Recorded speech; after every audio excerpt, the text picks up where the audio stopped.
ভোগৰ উৎসৱ ভোগালী।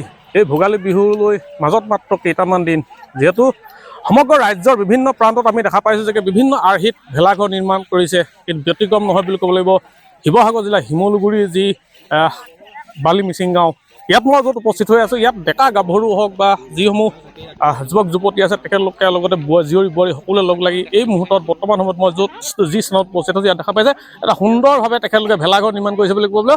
ইয়াত দেখা পাইছে ভোগালীৰ উৎসৱ বা তেখেতলোকে আয়োজন কৰিছে। মোৰ সহযোগ প্ৰথমতে মই সম্পূৰ্ণ ভেলাঘৰটো মই দৃশ্য আমাৰ আছাম টক্সৰ দৰ্শকসকলক দেখাবলৈ চেষ্টা কৰিছোঁ। দেখা পাইছে কি এটা সুন্দৰভাৱে ভেলাঘৰ নিৰ্মাণ কৰিছে বুলি ক'ব লাগিব। গাঁৱলীয়া যি আৰ্হিত তেখেতলোকে এই যি ভেলাঘৰ নিৰ্মাণ কৰিছে তাক লৈ যেন প্ৰতিজন যি এই গাঁৱৰ ৰাইজসকল যেন ব্যস্ততাপূৰ্ণ সময় বুলি ক'বলৈ। মোৰ সহযোগ অকণমান ভিতৰলৈ যদি আহে মই ভিতৰৰ দৃশ্য দেখাই ল'বলৈ চেষ্টা কৰিম। ভিতৰত কেনেধৰণে আটক ধুনীয়াকৈ তেখেতলোকে নৰাৰে এনেধৰণে আজি কেইবাদিনৰ প্ৰচেষ্টাত তেখেতলোকে এনেধৰণে ভেলাঘৰ নিৰ্মাণ কৰিছে বুলি ক'ব লাগিব। মই ভেলাঘৰৰ ভিতৰৰ প্ৰথমতে দৃশ্যটো দেখাই ল'বলৈ কৈছোঁ যে দেখা পাইছে মোৰ সহযোগ দেখা পাইছে কি এটা সুন্দৰভাৱে তেখেতলোকে এই যি গাঁৱৰ যিসকল যুৱক আছে যুৱকসকলে তেখেতলোকৰ আপ্ৰাণ চেষ্টাৰ ফলত এনেধৰণে এই ভেলাঘৰ নিৰ্মাণ কৰি উলিয়াবলৈ সক্ষম হৈছে বুলি ক'ব লাগিব। অন্য এটা প্ৰান্তত যদি দেখা পায় যে কি গাঁৱলীয়া চহা জীৱনত যি এটা অবিচ্ছেদ্য অংগ বুলি ক'বলৈ ভঁৰাল ঘৰ, সেই ভঁৰাল ঘৰ ইয়াতে নিৰ্মাণ কৰি উলিয়াইছে বুলি ক'বলৈ।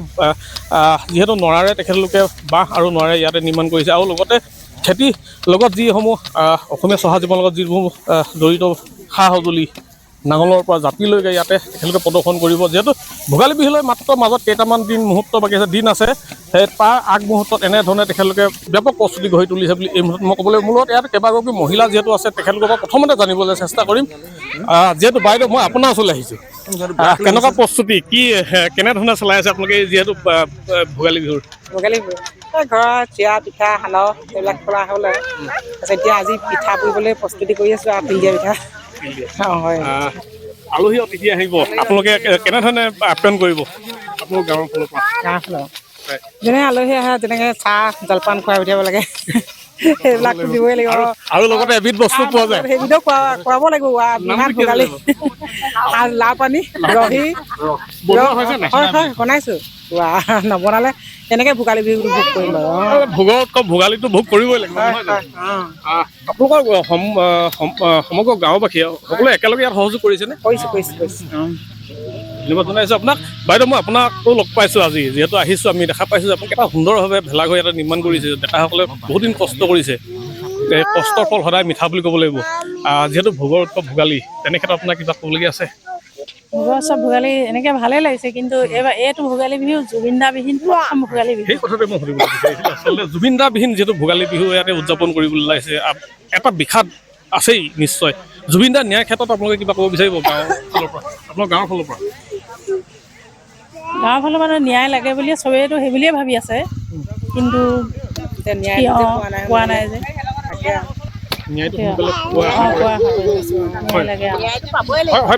বাইদেউ মই আপোনাৰ পৰা জানিবলৈ চেষ্টা কৰিছোঁ। যিহেতু আমি আহিছোঁ ইয়াত, আমি দেখা পাইছোঁ আপোনালোকে এটা সুন্দৰভাৱে আটক ধুনীয়াকৈ ইয়াতে ভেলাঘৰ নিৰ্মাণ কৰিছে, ইয়াতে ভোগৰ উৎসৱ ভোগালী পালন কৰিব। কিন্তু এটা তাৎপৰ্যপূৰ্ণ বিষয় যে অসমৰ হিয়াৰ আমঠু জুবিন দাৰ ক্ষেত্ৰত কোনো ধৰণৰ আজিলৈকে ন্যায় পোৱাৰ কোনো অৱকাশ পোৱা নাই, কি ক'ব? ন্যায়টো পাবই লাগিব, ইমান ডাঙৰ এটা হেৰি হত্যা, ন্যায়টো পাবই লাগিব, পোৱাটো চিয়'ৰ পাব বুলি আমি চবেই আশা কৰিছোঁ। ভোগৰ উৎসৱ ভোগালী সকলোৱে পালন কৰিব, কিন্তু জুবিন দাৰ ন্যায় ক্ষেত্ৰত ন্যায়টো সম্পূৰ্ণ পাব বুলি আমি চিয়'ৰ ভাবিছোঁ আৰু পাব লাগিব আৰু পামেই আৰু। চৰকাৰলৈ কিনো জানিব? চৰকাৰে যেনেকৈ পদক্ষেপ লৈছে ঠিকেই লৈছে বাৰু, সোনকালে ন্যায় ল'ব, ন্যায় পাব।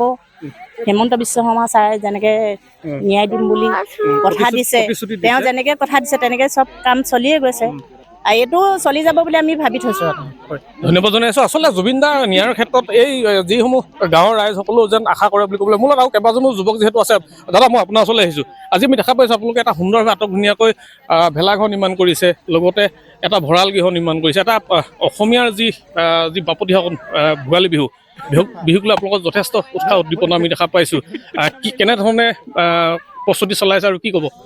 এইবাৰ বিহুটো অলপ বেলেগ ধৰণৰ, কাৰণ জুবিন দা নাই, সেইটো গম পাইছোঁ আমি সকলোৱে। হ'লেও বিহুটোতো পালন কৰিব লাগিব, সেইকাৰণে আমি অনুষ্ঠিতভাৱে বিহুটো পালন কৰিব লৈছোঁ। মানে আমি বিহুটো এটা মানে গাঁৱৰ পৰিৱেশটো দেখাব বিচাৰিছোঁ, গাঁৱলীয়া পৰিৱেশ। জপনা এইফালে নঙলা দিম, তাৰপিছত এটা আপোনাৰ ভঁৰাল ঘৰ যোনটো মানে ভোগালী মেইন কাৰণটো হ'ল ভঁৰাল ভৰ্তি হ'লে ভোগালী উৎসৱ পালন কৰোঁ। সেইটো কাৰণে ভঁৰাল গৃহ ভঁৰালটো মানে বনাইছোঁ, দেখাবলৈ বিচাৰিছোঁ। তাৰপৰা এইফালে পুখুৰী এটা বনাম, মানে বনাই হোৱা নাই। মাছ ধৰিব লাগিব। মাছ ওচৰতে বিলখন আছে, ধৰি পিনি দি তাতে এটা পৰম্পৰা ৰক্ষা কৰিব লাগিব আচলতে, জুবিনদা বিহীন যদিও এটা পৰম্পৰাটো ৰক্ষা কৰিব লাগিব। হয়, পৰম্পৰাটো ৰক্ষা কৰিব লাগিব। সেইকাৰণে অনুষ্ঠিতকৈ হ'লেও মানে পালন কৰিবলৈ চেষ্টাটো কৰিছোঁ আৰু ভোগালীটো। তাকে ধন্যবাদ জনাইছোঁ। দাদা আপুনি কি বনাই আছে এতিয়া এই মুহূৰ্তত? ভঁৰালৰ দৰ্জাখন দৰ্জা নহ'লেতো চুৰে চুৰ কৰিব পাৰে, যেতিয়া ভোগালী বিহুত চুৰ হয়। চোৰটো হয় মোবাইলত হাঁহ কুকুৰা লৈ যায়, ভঁৰাল গৃহটোতো জপনাখন লাগিব, এইটোত নহ'লে নহ'ব। ধন্যবাদ জনাইছোঁ। আচলতে এনেধৰণে প্ৰকৃততে জুবিনদা বিহীন এই প্ৰথমটো মাঘৰ বিহু উদযাপন কৰিবৰ বাবে সাজু হৈছে বুলি ক'ব লাগিব সমগ্ৰ অসম। মোৰ লগত ভণ্টি তুমি আছা, কেনেকুৱা লাগিছে আজি যিহেতু তোমালোক আহিছা, ভেলাঘৰত আহিছা, কি ক'বা এই মুহূৰ্তত? খুব ভাল লাগিছে। আৰু আমাৰ ইয়াত জুবিনদা বিহীন প্ৰথমটো ভোগালী বিহু উদযাপন কৰা হৈছে। বেয়াও লাগিছে, কিন্তু তাৰ লগতে ভোগালী বিহুৰ আনন্দও কৰিব লাগিব। তোমালোকে কেনেকুৱা ধৰণৰ প্ৰস্তুতি চলাই আছা ঘৰত? আমি পিঠা পনা বনাইছোঁ, চিৰা সান্দহ তেনেকৈ। আলহী আহিলে কেনেধৰণে আপ্যায়ন কৰিবা? দৈ গাখীৰ হওক বা চিৰা লগত দৈটো ক'ৰ পৰা আনিবা? দৈটো ঘৰতো বনোৱা হৈছে, গৰুৰ গাখীৰৰ পৰা, আৰু এনেকৈ অনা হ'ব। আছাম টক্সক মাতিবা নাই বিহু খাবলৈ? ধন্যবাদ জনাইছোঁ। আচলতে আমি বিচৰা নাছিলোঁ যে, হ'লেও কথাটো এনেই আমি ধেমেলীয়া কৈ পালোঁ। যিহেতু আচলতে এই জুবিনদা বিহীন যিটো প্ৰথমটো ভোগালী বিহু যেন উদযাপন কৰিবৰ বাবে এই গাঁৱৰ ৰাইজসকলো যেন বৰ্তমান সময়ত যেন প্ৰস্তুতি চলাই আছে এই মুহূৰ্তত মই ক'ব লাগিব। নাজিৰ পাৰ্থ প্ৰতিম বৰুৱা, আছাম টক্স। আছাম টক্স আপোচবিহীন অসম কণ্ঠ।